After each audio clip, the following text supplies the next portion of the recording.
Ngayon po, yung mga korap, bumuo ng Quadcom para takutin ang lahat ng kalaban na nagbubunyag ng korupsyon. Noon po, takot ang kriminal, takot ang korap, takot ang durugista sa gobyerno ni Duterte. Dati ang takot yung korap, ngayon ang matapang na yung korap. Ang Pangulong Duterte lang po sa kasaysayan ng bansa ang nagtayo ng ng institusyon o ng komisyon o ng opisina na lumaban sa gobyerno niya.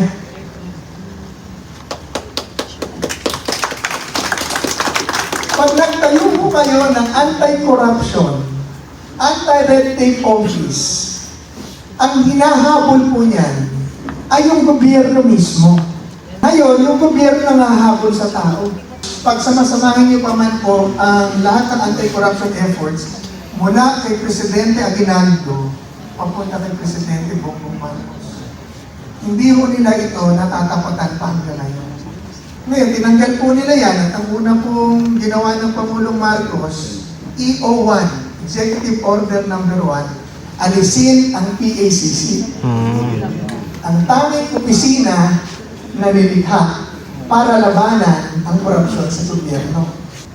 Lahat ng balikan dati, sabi nga ni General Esperon, paubos na ang mga komunista. Ngayon, buhay na naman ang mga komunista. Sino ang nagpapa-impeach kay VP Sara? Komunista. Anak bawal.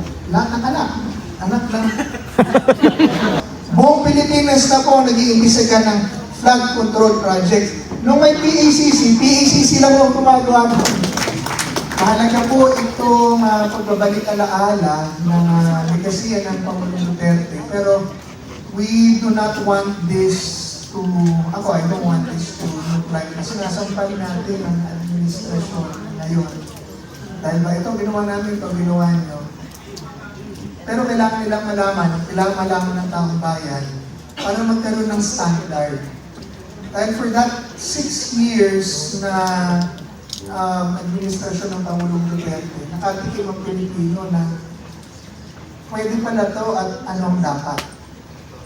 The Duterte administration led by President Rodrigo Duterte has set the standard and has given the goal for the Philippines. Ano ba ang pwede natin gawin para umayos sa Pilipinas?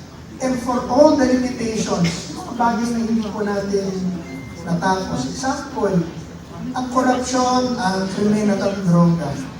Lagi naman po nandiyan yun. Hindi po mawawala. Pero yung level ng kanilang presence, nababawasan po yan. Pag ang gobyerno ay unay na nagtatrabaho ng labanan. Yun po nakita natin sa administrasyon ng Pangulong Duterte. Noon po, takot ang kriminal, takot ang korap, takot ang durugista sa gobyerno ni Duterte. Ngayon po, yung mga korap, bumuo ng Quadcom para takutin ang lahat ng kalaban na nagbubunyag ng korupsyon. Dati ang takot yung korap, ngayon ang matapang na yung korap. Dati takot ang durugista. Nung isang buwan, may pinatay ng PIDEA. At kung wala po tayong gobyerno na tatayo sa mga pinaglalabang ito, saan matatakbo ang tao? Ba't pa tayo nagtayo ng gobyerno? Ang Pangulong Duterte lang po sa kasaysayan ng bansa ang nagtayo ng institusyon o ng komisyon o ng opisina na lumaban Corruption. sa gobyerno niya.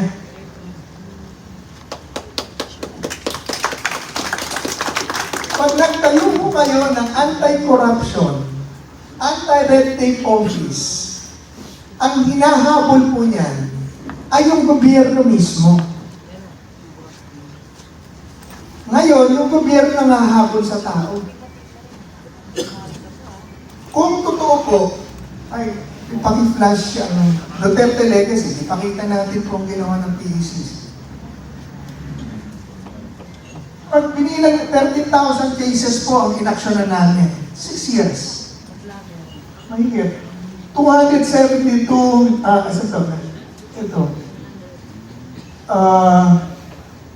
272 counts of malversation against, hindi ko makita dito, pero 200 mahigit, 250, almost 250 high-ranking government officials, secretary level, undersecretaries, generals, ang amin pong kinasuhan sa ombudsman.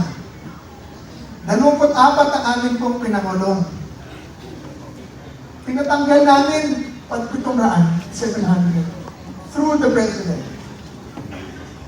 Ito po ay numbers na unmatched. Pag samasamahin niyo pa man po ang lahat ng anti-corruption efforts mula kay Presidente Aguinaldo papunta kay Presidente Bongbong Marcos.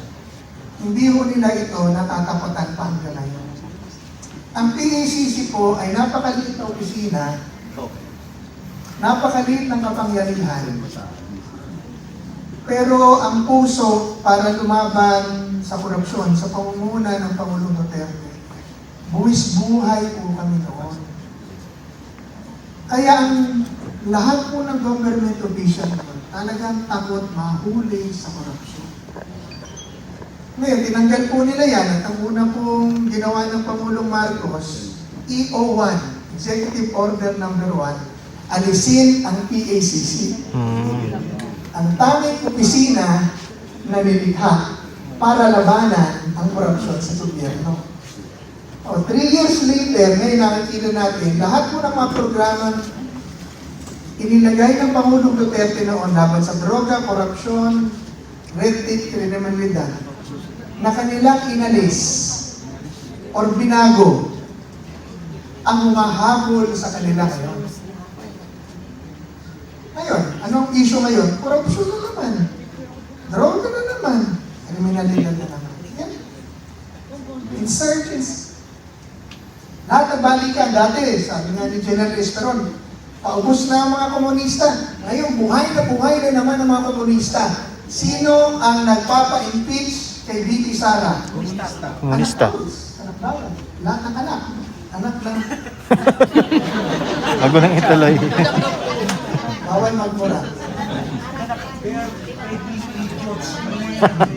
Sino ang nagpa-imbestiga kay Pangulong Duterte? Sino nagpatawag sa amin doon? Anak mo naman. Hindi ho ba? Lahat. Ngayon, buhay na naman po ang yung Duterte Youth Party List. Tinanggal, itinawag, ang itinasok. Anak mo naman. Anak ng tete. Ay, buhay na naman po ang komunista. Pangatlo, flood control projects. Una, wala po sa atin yan ng una. Walang ganyang kalaking. Lumalabas sa 1.2, 1.7, 1.9 trillion pesos na raw ang lumabas sa walang kwenta at puro maanumalya na those projects pa yung iba na flood control projects. 1.2 trillion, unheard of po yun.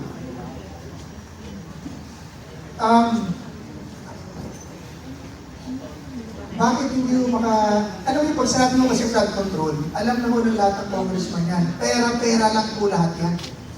Ngayon, ang buong Pilipinas involved na sa investigasyon ng flood control.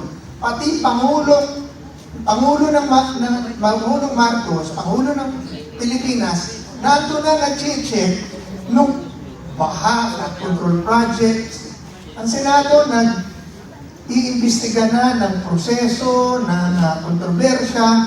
Ang Kongreso, ang taong bayan, ang calling for buong Pilipinas na po nag-iimbestiga ng flood control project. Nung may PACC lang ang gumagawa doon. And the rest can do what their job is. Meron tayong bill. Yung mga cabinet members noon, mga opisyal, especially the cabinet members, because under direction po, direct direction po ni Presidente Duterte yan, can do positive things within their mandate. Secretary Art was doing bill all the way. Si Secretary Lambino was doing economic development all the way in Cagayan. Kasi, merong mga opisina na nagbabantay. Alam niyo po, ito, walang biro ito. Tanungin niyo po ang customs. Pag dumating po kami doon noon, kalahati ng opisina umuwi sa takot. Walang biro po yan. Pag dumating ako doon, mahilig po kami sa PACC mag-alaga ng takot. Alam niyo, alaga ng takot?